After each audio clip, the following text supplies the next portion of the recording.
Well, there's a big push to save the Science Center after it was abruptly shuttered last week over safety concerns. CP24's Andrew Brennan joins us live with the latest, and we're hearing from some advocacy groups and along with the Green Party. We are, and in fact, speaking of the Green Party, we're going to be joined live now by the head of the Ontario Greens, Mike Schreiner, here with us. I want to go over a few things that we actually just said, or you just said, in this press conference outside of a now shuttered, seemingly permanently Science Center. Is this a done deal in your mind? This is not a done deal. 44,000 Ontarians have sent a letter to Doug Ford saying, keep the Ontario Science Center open. Those number of people are growing by the day. 24,000 letters just sent since Friday. People are outraged, not just here in Toronto, but across the province. They want the Ontario Science Centre left open, and they're calling BS on what the minister said yesterday in her news conference about closing it. Well, the way that the Minister of Infrastructure, Kinga Surma, did classify it yesterday is she put this and couched the decision as something that was done by the board. And then ultimately, looking at what was in the report from this engineering firm that does mention about roughly 9% of the paneling that are aerated concrete is either in very poor or in the worst category, category blue. There's about, I think there's one paneling that's at worst level. But with that in mind, that it was because of this report that the board and the Infrastructure Ontario decided to close it. It wasn't the government. So what do you think about that?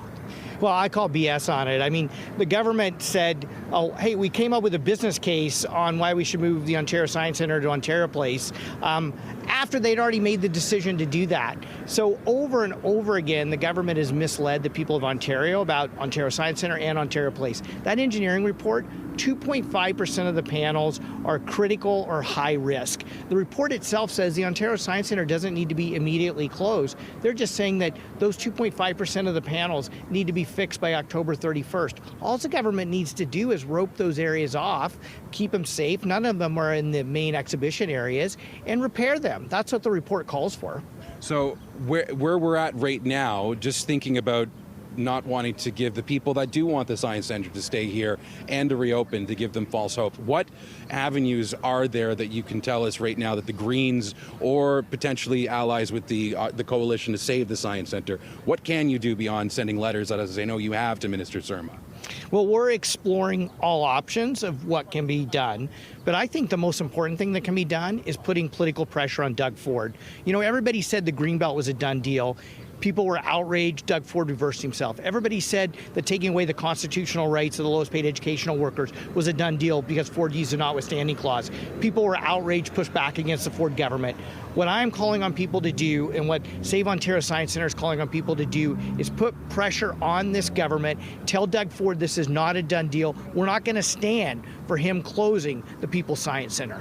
The other thing that's not really talked a lot about here is, and we know that OPSEU, the Public Sector Employees Union, is going to be meeting with management at 1 p.m. today to potentially find out how this transition is going to work.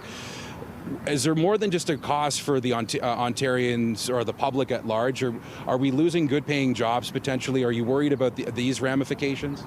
Absolutely worried about the loss of jobs. And if you actually look at the business case, so-called business case that the Auditor General has completely panned, that the Ford government did on the Ontario Science Centre, jobs will be lost. I mean, the Ontario Science Centre, if it's moved to Ontario Place, and we're going to fight like hell to make sure that doesn't happen, it will be a smaller science center, half the size of this one, and it'll be fewer employees. So there will be job losses. So this is, you know, think of the parents who have an annual pass to the Ontario Science Centre out the window now. Think of the kids who signed up for summer camps at the Ontario Science Centre this summer, out of the window now.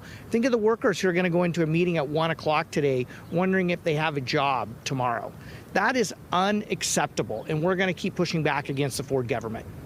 Mike, thank you very much for your time. That's Mike Schreiner, the leader of the Ontario Green Party. Jamie, we'll talk a little bit more about what was said in this press conference outside of the now shuttered Science Centre, potentially looking at trying to reopen it.